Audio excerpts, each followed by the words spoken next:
On the night of October 31st, 2023, in the quiet, rain-slick streets of Cedar Hollow, Oregon, 17-year-old Kala Voss vanished after accepting a TikTok challenge that whispered promises of fame, but delivered only silence. Her phone, recovered 3 days later from the muddy banks of Blackwater Creek, still played the last video she ever posted. Shaky footage of her standing beneath the gnarled limbs of the old hanging oak in Hollow's End Cemetery, lips trembling as she recited a rhyme no one had heard in over a century. Mirror's edge, shadows call, if you speak it, you'll fall. The screen flickered once, then static, then nothing. No one believed it at first. Not really. After all, how could a silly internet dare? A string of whispered words beneath a full moon, a backward walk around a gravestone, a single lit candle dropped into a well, actually claim a life? But then came Lysander Rowe, 18, from Boise, Idaho, who replicated the challenge exactly 48 hours after Kala's video went viral. He vanished too. His last live stream cut off mid-sentence. Guys? I think something's behind, before his camera tumbled into gravel and stayed there, recording only the sound of wind and something dragging through dry leaves. By mid-November, the so-called Whispering Oak Challenge had spread like wildfire across TikTok, racking up over 2 million views and climbing. Teens across the Midwest and Pacific Northwest dared each other to stand beneath their town's oldest tree at midnight, say the rhyme, and record what happened. Most came back laughing, claiming nothing occurred. But 3 didn't come back at all. Kala wasn't just any teenager. She was the quiet girl with silver-streaked hair who painted constellations on her bedroom ceiling and kept a journal filled with pressed moonflowers and notes about local folklore. Her mother, Evelyn, once told a reporter that Kala had discovered the rhyme in a decaying diary tucked inside a box of antiques bought at a flea market in Pendleton. The diary belonged to a woman named Magdalene Hargrove, who died in 1922 under mysterious circumstances, officially listed as hysterical exhaustion, though Old Town records suggested she'd been seen wandering the cemetery barefoot the night she disappeared. The eerie part? The rhyme Kala recited matched the one scrawled in Magdalene's final entry word for word. Authorities tried to shut the trend down. The FBI issued a public warning. TikTok removed any video tagged with hashtag Whispering Oak or hashtag MirrorEdgeChallenge. Yet the clips kept resurfacing, re-uploaded under coded names like Full Moon Walk or Silent Tree Dare. Each time the view count climbed higher. Each time another teenager went missing. Then came December 1st. A freezing fog rolled over the hills of Cedar Hollow, muffling streetlights and wrapping the town in a breathless hush. That same night, 15-year-old Orion Finch, named for the hunter, though he'd never fired a gun, posted his own attempt. Unlike the others, he didn't do it alone. He brought his younger sister, Juniper, to film him. The video lasted only 57 seconds. In it, Orion stands beneath the hanging oak, breath visible in the cold, eyes wide but determined. He lights a white candle, recites the rhyme. Then, as he turns to walk backward around the tree, the candle flame doesn't flicker. It goes out instantly as if smothered by an unseen hand. He stops, whispers, "That wasn't the wind." The camera jerks toward the woods behind him. Something moves between the pines. Not an animal. Too tall. Too still. Then Orion says, "Juniper, run." The screen drops.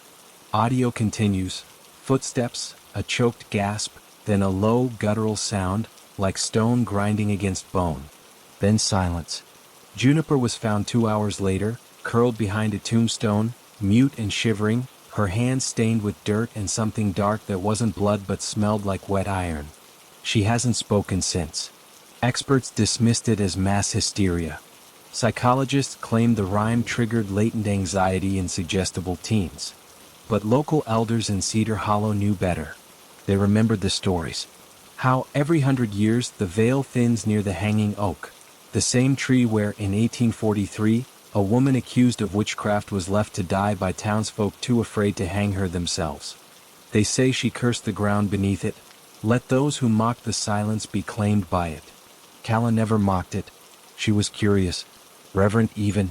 But curiosity in places like Cedar Hollow can be just as dangerous as mockery. Now, months later, the challenge has faded from trends. but not from memory. In basements and group chats, teens whisper about it in hushed tones. Some claim they've seen Kala in their dreams, standing beneath a blackened tree, mouth moving but no sound coming out. Others swear they've heard the rhyme playing through their speakers at 3 in the morning, even when their phones were off.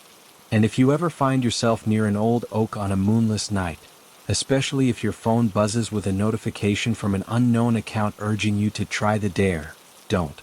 Because the challenge isn't looking for views. It's looking for voices. And once you speak the words, it never gives them back. The disappearances didn't stop with Orion. 2 weeks after his video vanished from every platform, yet somehow lingered in private messages and encrypted group threads, another name surfaced. Talia Mercer, 16, from Bend, Oregon. She hadn't even posted a video. She'd only commented on one, "I know where the real tree is." That was all. No location, no proof. Just those 6 words beneath a re-uploaded clip of Kala's final moments. Her backpack was found abandoned on the shoulder of Highway 20, half buried in frost, still holding her charger, a half-eaten granola bar, and a notebook filled with sketches of gnarled oaks, all labeled with coordinates. The last page read, "It's not one tree, it's many. But they all lead back to her." Investigators assumed her meant Magdalene Hargrove, but locals knew better. They spoke in low tones about Elspeth Vane, the woman who died beneath the hanging oak in 1843. Forgotten by history, erased from church records but never from the soil. Her name didn't appear in any official ledger, yet every elder in Cedar Hollow could recite her story, how she'd healed the sick with roots and rainwater, how she'd warned the town of a coming fever before it struck, and how, when the children began vanishing that summer, the townsfolk blamed her instead of searching the woods. They tied her to the oak and left her there, whispering prayers to drown out her screams. She never screamed. She only sang. A lullaby in a language no one recognized. And when they returned at dawn, she was gone, only her bare footprints leading into the earth itself. Now, more than 180 years later, the lullaby had returned. In early January, during a week of unseasonable warmth that made the pines drip with condensation, 12-year-old Milo Cross posted a 15-second clip from his backyard in Spokane, Washington. He stood beside a lightning-scarred oak, eyes wide with nervous excitement. "My grandma says this tree's been here since before the settlers," he said, voice cracking. She also said, "Never say her name after dark." He grinned, clearly playing it up for likes. Then, almost as an afterthought, he whispered, "Elspeth." The video ended there. Milo was reported missing the next morning. His phone was never recovered. But neighbors swore they heard singing that night, soft, rhythmic, ancient, drifting from the direction of the oak long after his parents had gone to bed. Police chalked it up to coincidence. Social media analysts called it a tragic chain of copycat behavior fueled by algorithmic echo chambers. But Dr. Helen Price, a folklorist from the University of Oregon, wasn't so sure. She'd spent years studying regional death omens and boundary myths. The belief that certain places exist between worlds, where the rules of the living fray at the edges. After reviewing Kala's journal and cross-referencing it with colonial land deeds, she discovered something chilling. Every location where a disappearance occurred sat precisely on what indigenous Malala people once called the Veil Line, a corridor of spiritual transit where the veil between realms grew thin during solstices and equinoxes. And Halloween? That wasn't just a holiday. It was a convergence. Price tried to publish her findings, but academic journals rejected her paper, calling it speculative and unscientific. Undeterred, she drove to Cedar Hollow herself, hoping to examine the hanging oak up close. She never made it past the town limits. Her rental car was found idling on the side of Route 126, engine cold, driver's door open, coffee cup still steaming on the roof. Her field notes, filled with sketches of route patterns that mirrored constellations, were scattered across the asphalt like fallen leaves. None were recovered intact. Back online, the challenge evolved. No longer did participants need to find an old tree. Now, all they had to do was whisper the rhyme into a mirror at midnight, film their reflection, and post it with the caption, "I see you." At first, the videos showed nothing unusual, Just teens in hoodies, shaky hands, nervous laughter.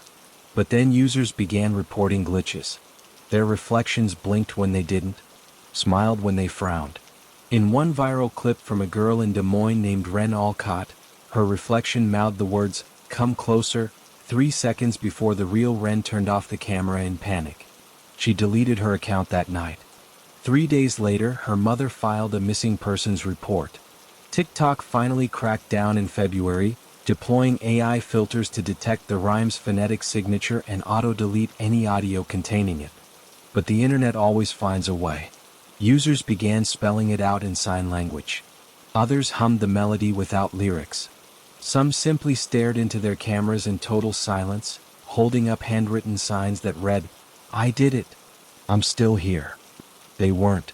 By March, over a dozen teens across 6 states had vanished under eerily similar circumstances.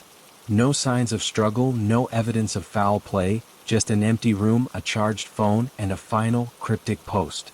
Law enforcement formed a joint task force, but without physical evidence or a clear suspect, they could do little beyond issuing warnings. Parents installed parental controls, deleted apps, grounded their children. But fear is a powerful lure. And for kids craving visibility in a crowded digital world, the promise of virality, even if it came wrapped in dread, was impossible to resist. Then came the live stream that changed everything. On the night of March 21st, the spring equinox, a user named itstill.tree went live from an unknown location. No face, no voice. Just the slow sway of branches against a starless sky and the sound of wind moving through leaves that shouldn't have been there in early spring. The camera panned down to reveal a ring of candles all lit. In the center, a phone propped on a mossy stone, screen reflecting the flames. Then from off-screen a whisper, "Call her." Seconds later, another voice, soft, melodic, unmistakably female, answered. Not through the phone. Not through the speakers. It came from the air itself, curling around the microphone like smoke. "You called," it said. "Now you stay." The live stream cut out. But not before over 20,000 viewers saw what happened next. The candles snuffed out one by one, not by wind, but as if pinched between invisible fingers. And in the final frame, just before the screen went black, something reached into the shot. A hand, bone-white, fingers too long, nails like shards of obsidian, and turned the phone toward the darkness. The account was deleted within minutes. But screenshots spread. Forums erupted. And within 48 hours, hundreds of new videos appeared, each one attempting to recreate the scene. Most failed, but one didn't. In a small town outside Missoula, Montana, a 17-year-old named Isolde Kane, named after a tragic heroine though she'd never read the legend, filmed herself performing the mirror version of the challenge. Her reflection behaved normally, at first. Then, at exactly 12 minutes past midnight, her on-screen double stopped mimicking her. Instead, it tilted its head, raised a finger to its lips, and mouthed, "Don't look behind you." Isolde laughed nervously, turned the camera to show her empty bedroom, then back to the mirror. Her reflection was gone. The screen showed only an empty bathroom. But her breathing, rapid, panicked, told another story. What is this?" she whispered. Then from behind her, a rustle. Not the curtain. Not the vent. Something closer. She spun around. Nothing. But when she looked back at the mirror, her reflection had returned. Only now it was smiling. A slow, knowing smile that stretched too wide. The video ended with a single phrase, typed in the caption box minutes later, "She's real." Isolde hasn't been seen since. Now the challenge lives in whispers. In deleted drafts. In the way some teens refuse to walk beneath oaks at night. In the sudden silence that falls over group chats when someone types Elspeth as a joke and no one laughs. Authorities say there's no evidence of foul play. Experts say it's all coincidence amplified by fear. But in Cedar Hollow, the hanging oak has started to bloom, out of season, with black petals that crumble to ash when touched. And if you stand beneath it at midnight, some swear you can hear it. A voice, threading through the branches, singing the lullaby Elspeth sang all those years ago. Calling for more voices to join her. Because the curse was never about the tree. It was about the silence that follows when someone disappears, and no one dares speak their name again. The silence didn't last. By late April, something shifted, not in the world of missing teens or whispering woods, but in the digital underbelly where trends fester and folklore mutates. A new account surfaced on a lesser-known platform called Veiler, known for hosting encrypted, ephemeral content. Its username at Elspeth's Echo. No profile picture. No bio. Just a single pinned post. A looping 15-second video of a mirror fogging over, then clearing to reveal the words, "I remember you," scrawled in condensation. What made it different was this. The video wasn't uploaded. It appeared directly in users' inboxes. Only those who had ever searched for, liked, or commented on anything related to the Whispering Oak Challenge. Even if they'd done so months ago and deleted their entire history, the message found them. One recipient was 19-year-old Kalen Marsh, a college sophomore in Eugene, Oregon. He hadn't participated in the challenge, but he'd written a skeptical thread on Reddit debunking it, calling it collective panic wrapped in Gen Z aesthetics.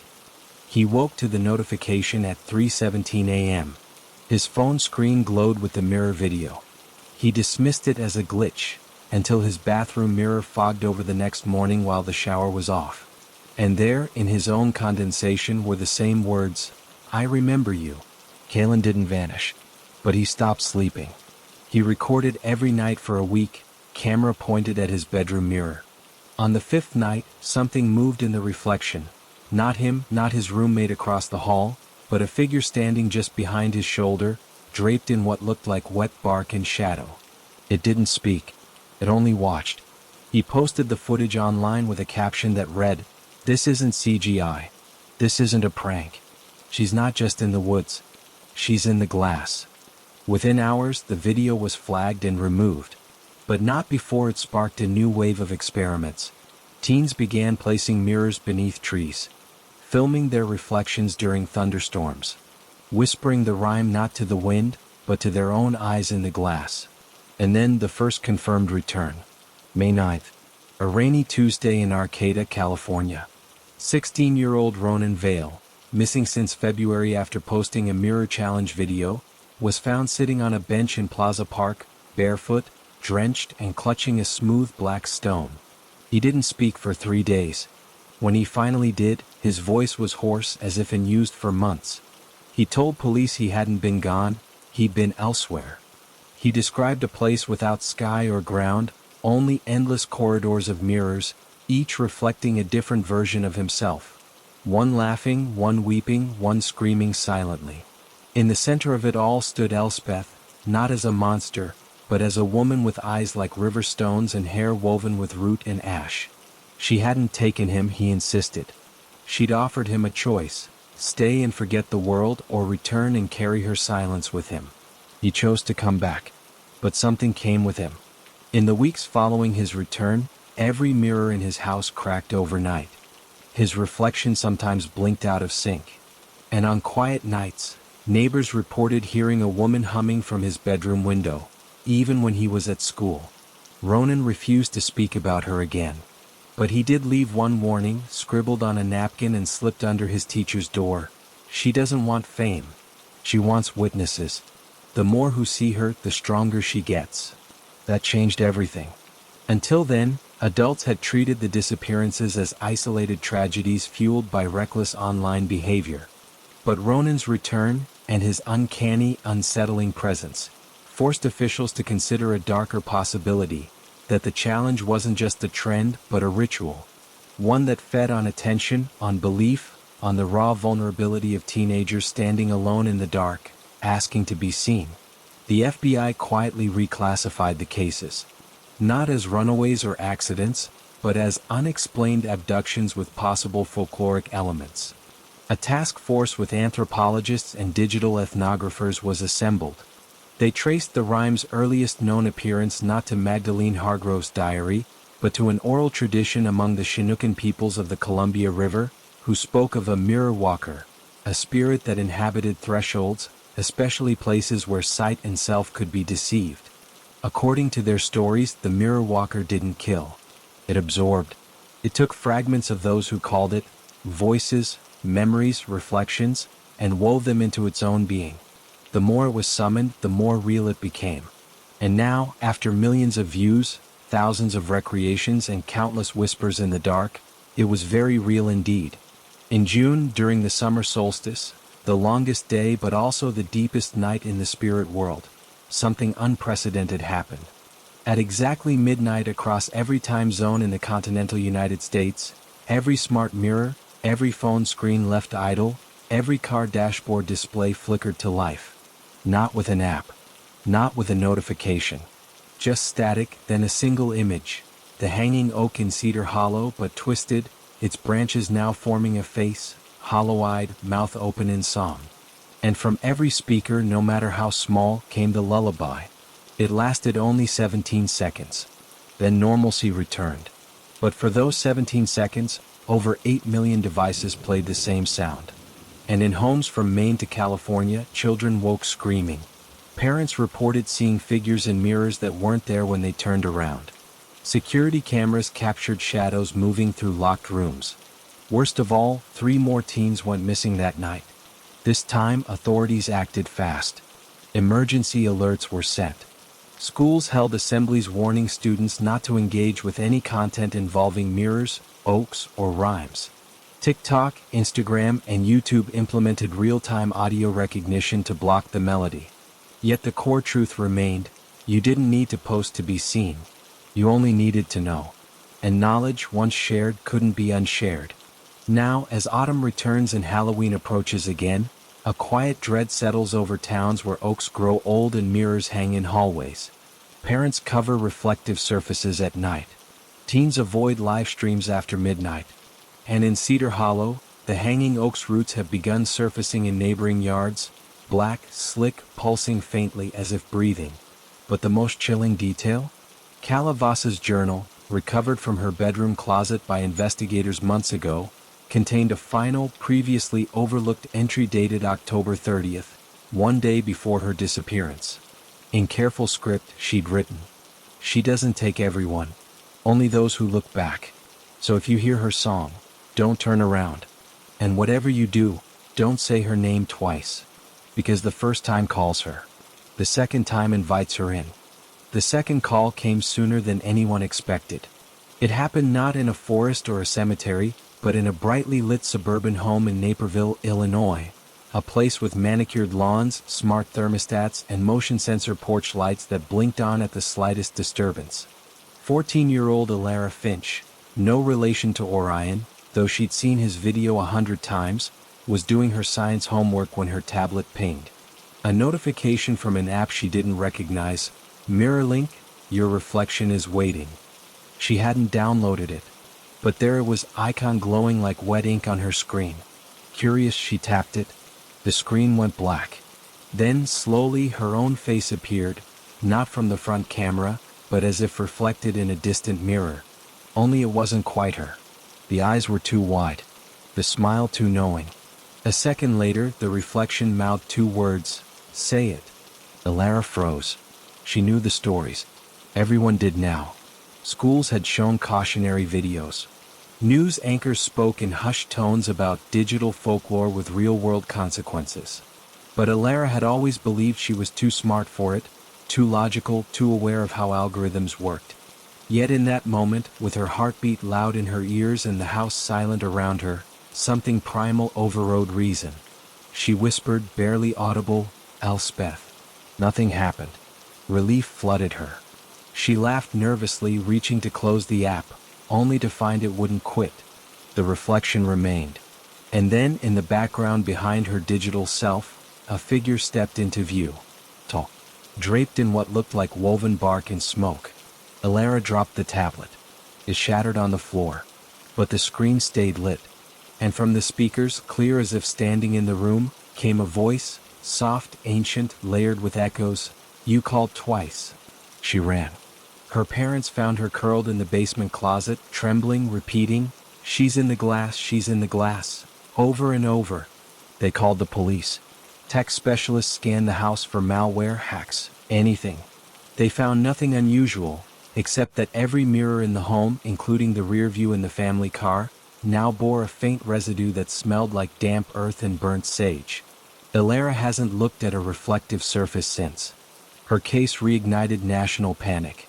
Not because she vanished, she didn't, but because it proved the boundary had collapsed. You no longer needed an old tree, a cemetery, or even darkness. The threshold was everywhere now. In phone screens. In car windows. In the polished surface of a toaster. By late August, parents across the country began replacing mirrors with frosted glass or matte finishes. Schools removed lockers with reflective fronts. Even department stores covered cosmetic mirrors with cloth. Yet the sightings continued, not of disappearances but of glimpses. A figure in the corner of a security feed. A shadow moving behind someone's reflection in a rain-slicked window. Then came the dreams. Teens across the U.S. began reporting the same nightmare, standing in a hallway of infinite mirrors, each showing a different version of themselves. At 5 years old, at 80, crying, laughing, screaming. At the end of the hall stood Elspeth, holding out a hand. And in the dream they always took it. Most woke up screaming.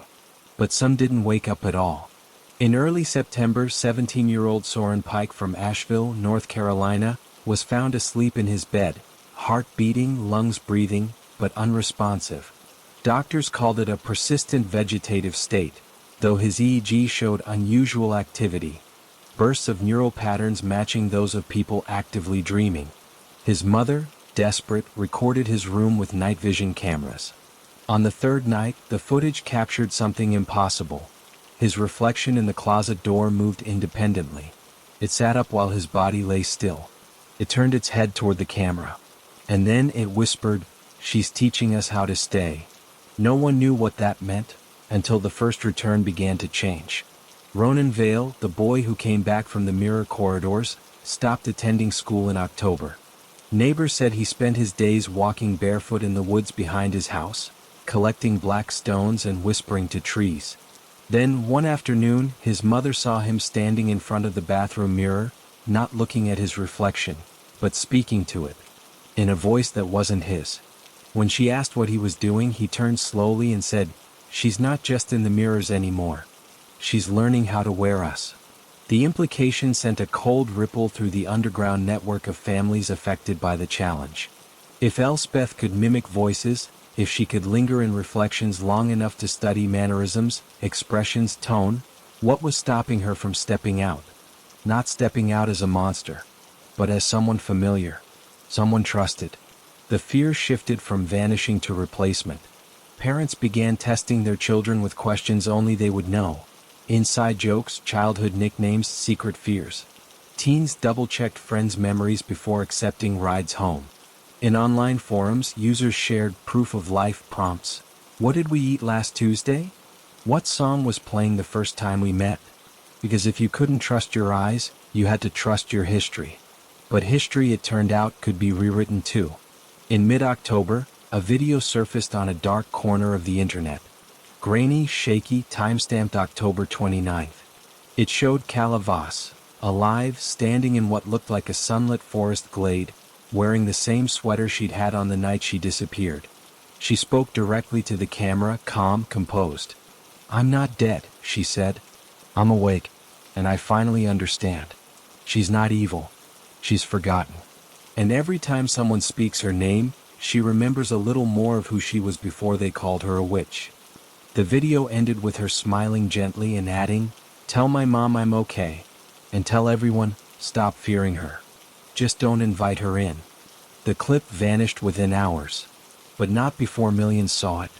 Some called it a hoax. Others, a message from beyond, or from within.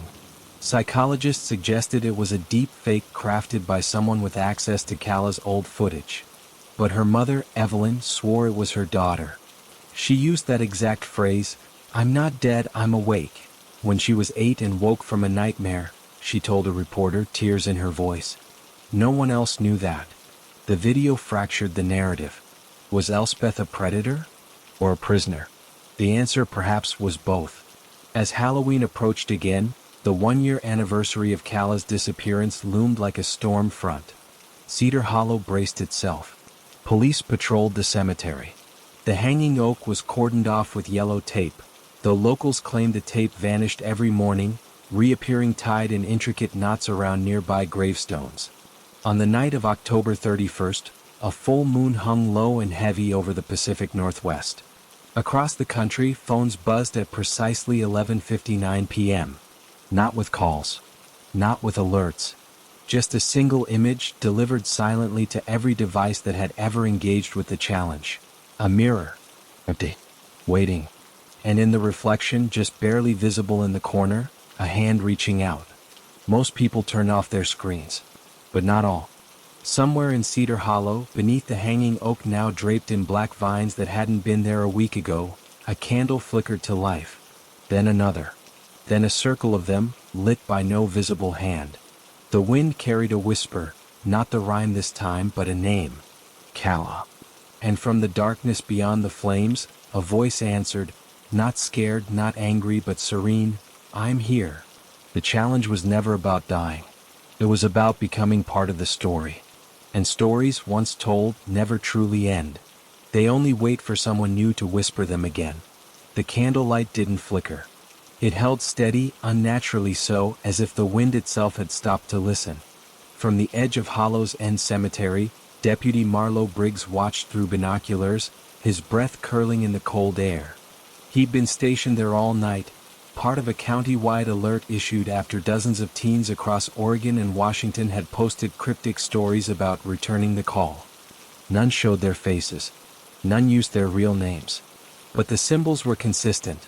A black oak leaf, a cracked mirror, and always the number 17. 17 seconds. 17 steps. 17 names whispered into the dark. And now here, beneath the hanging oak, 17 candles burning in a perfect ring. Marlowe radioed dispatch. I've got activity at the tree. No visible persons.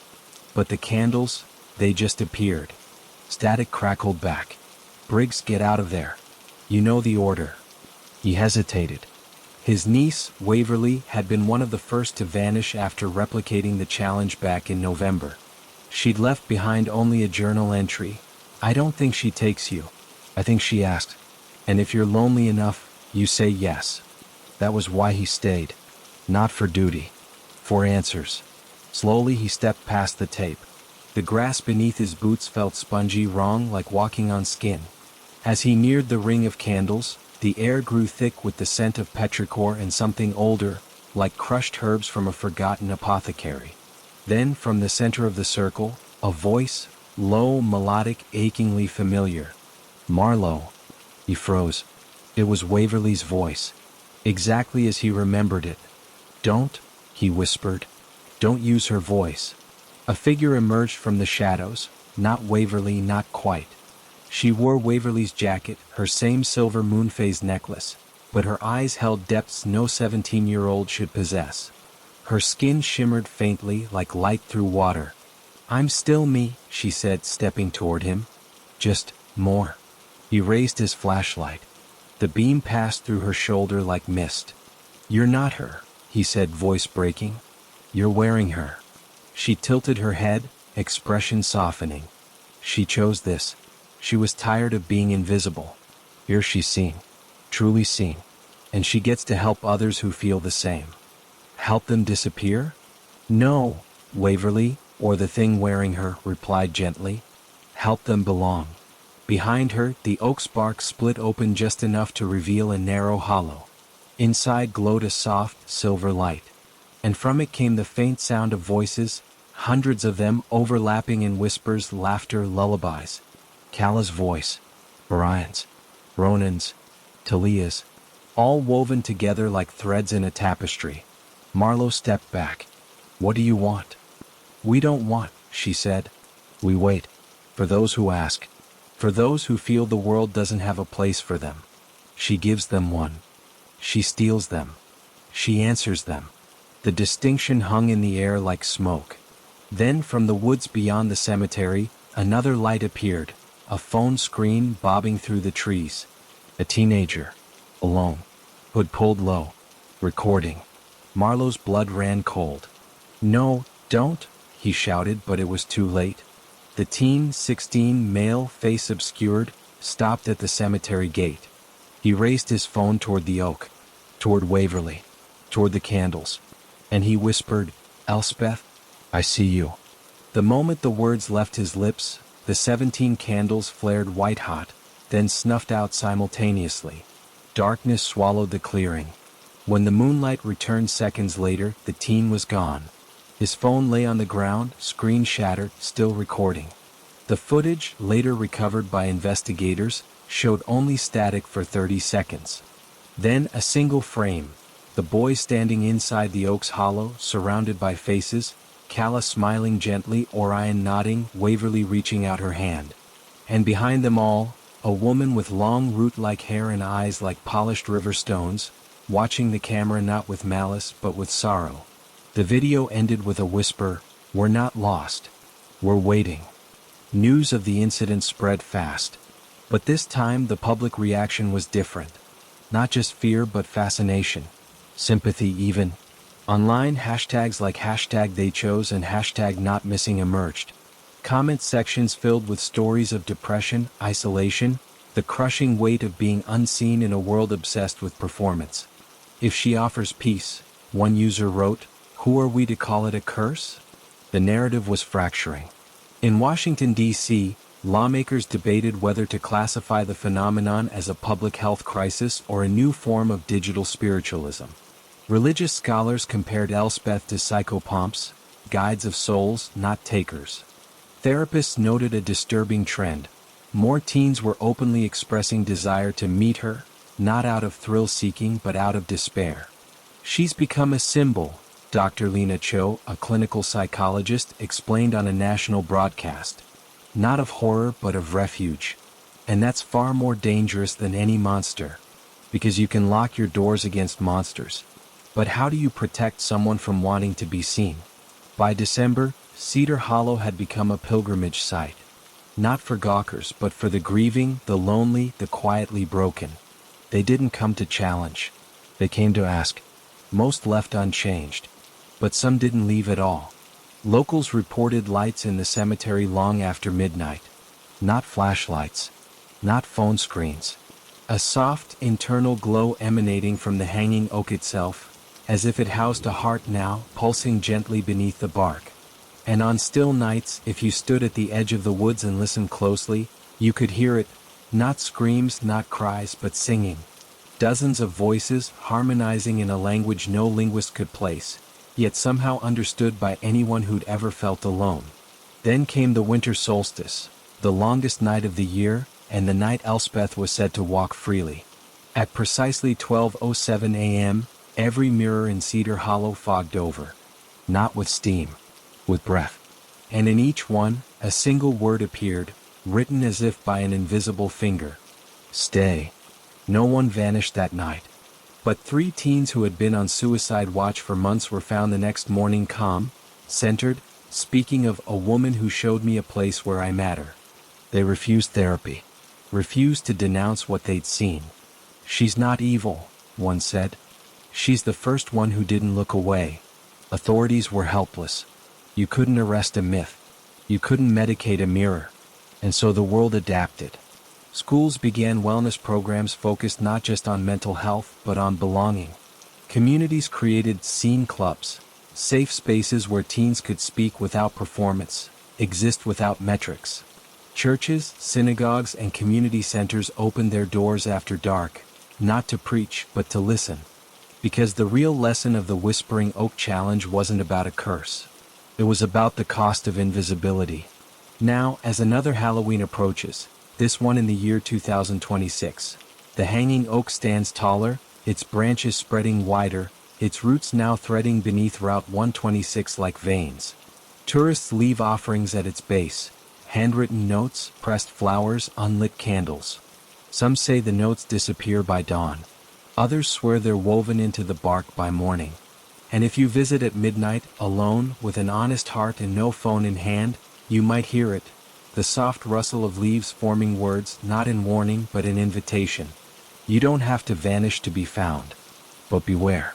Because once you feel seen by something that exists between worlds, the ordinary world may never feel real again. And sometimes that's exactly what the lonely are hoping for. The ordinary world began to fray at the edges. It started subtly, in reflections that lingered a second too long after you turned away, in the way certain mirrors seemed colder to the touch, in the quiet hum that some swore rose from their phone screens when left idle in a dark room. But by spring of 2027, the boundary between the seen and the unseen had grown porous, not just in Cedar Hollow but across the country. In a high school in Duluth, Minnesota, a student named Cashin Rourke filmed his locker mirror during lunch break. Nothing unusual happened, until he reviewed the footage later. In the reflection behind him, a figure stood in the hallway who hadn't been there in real time. A girl in a tattered dress, eyes hollow, holding out a black oak leaf. The timestamp matched the exact moment of Talia Mercer's disappearance 18 months earlier. He showed it to his teacher. She reported it to the principal. Within hours, the school removed all locker mirrors. But it was too late. The video had already been shared. And with it, a new kind of ritual began, not one of challenge but of communion. Teens weren't trying to summon Elspeth anymore. They were trying to contact those who'd gone. Using antique hand mirrors, still ponds, even the darkened screens of turned-off tablets, they'd whisper names into the glass. Calla? Orion? Waverly? Some claimed to see flickers, a hand wave, a nod, a tear rolling down a reflected cheek. Others heard whispers through earbuds that weren't playing anything. The government tried to intervene. The FCC issued warnings about acoustic anomalies in smart devices. The CDC launched a public campaign titled Reality Check. Your reflection is yours alone. But the deeper truth was this. People didn't want to be convinced it wasn't real. They wanted it to be. Because in a world where loneliness had reached epidemic levels, where teens spent hours crafting online personas just to feel acknowledged, Elspeth's realm offered something radical, unconditional presence. No likes required. No performance. Just existence witnessed. Then, in May, the first verified message came through. It happened in a small town outside Asheville, where Ronan Vale still lived, though he rarely spoke to outsiders. His younger sister, Marin, had kept a journal since his return, documenting every oddity, the way birds avoided their yard, how their dog growled at empty corners, how Ronan sometimes spoke in plural, "We think it's going to rain," or, "We remember that song." One night, Marin placed an old hand mirror on her windowsill and whispered, "Is Calla there?" She didn't expect an answer. But the next morning, the mirror was fogged. Not with random condensation, but with words written in elegant, looping script. "Tell them we're okay. Tell them to stop hurting." Beneath it, a single symbol, a circle with a dot in the center, the ancient alchemical sign for spirit. She showed it to Ronan. He stared at it for a long time, then said quietly, "They're not trying to lure anyone. They're trying to protect us." "From what?" "From becoming what she was," he replied. Alone so long, she forgot her name was ever spoken with kindness. The message spread. Not virally but slowly, passed from one grieving family to another, shared in hushed tones at support meetings, etched into the margins of school notebooks. And with it came a shift. The challenge videos stopped. In their place emerged a new trend, #MirrorPiece. Teens would film themselves speaking gently to their reflections, not with fear but with care. "I see you," they'd say, "and I'm still here." Some left small offerings on their bathroom counters. A sprig of lavender, a smooth stone, a handwritten note that read, "You matter." Elspeth never responded. But the disappearances ceased. For the first time in over 2 years, not a single teen vanished after engaging with mirror or tree. Experts called it a cultural turning point. Psychologists credited the decline to increased mental health awareness. Religious groups claimed prayer had sealed the veil. But those who'd lost someone knew better. It wasn't that Elspeth had been defeated. It was that she'd been remembered, not as a monster, but as a woman who'd once been abandoned, betrayed, erased. And in that remembering, her hunger softened. By summer, the hanging oak in Cedar Hollow began to change. Its black petals fell away, replaced by pale green leaves veined with silver. The roots receded beneath the soil. The air around it no longer carried the scent of damp decay, but of rain and wild mint. Locals said the tree felt lighter. Then, on the night of the summer solstice, something miraculous happened. A A soft light bloomed within the hollow of the oak, not the eerie glow of before but warm, golden, like candlelight seen through paper. From it emerged not a figure but a single object, a journal, bound in bark fiber and tied with twine. Evelyn Voss, the mother of Calla, was the one who found it. She'd come to the cemetery not to grieve but to say goodbye. When she opened the journal, she wept. Inside were entries, not just Calla's but Orion's, Waverley's, Talia's, Ronan's, each writing in their own hand, describing not torment but transformation. "We aren't trapped," Calla had written. "We're tending." She showed us how to hold space for others so they don't have to choose between being seen or being safe. Orion added, "It's like being part of a memory that refuses to fade." The final entry, dated just days before, was in an unfamiliar script, elegant, ancient, achingly human. "My name is Elspeth. I was once a healer, then a heretic, then a ghost. Now I am a threshold. And thresholds do not consume. They connect. If you come not out of fear or fame, but because you long to be held. And if you stay not as a prisoner, but as a guardian." Evelyn brought the journal to the authorities. They tested the paper, the ink, the binding. Everything dated to within the last 6 months.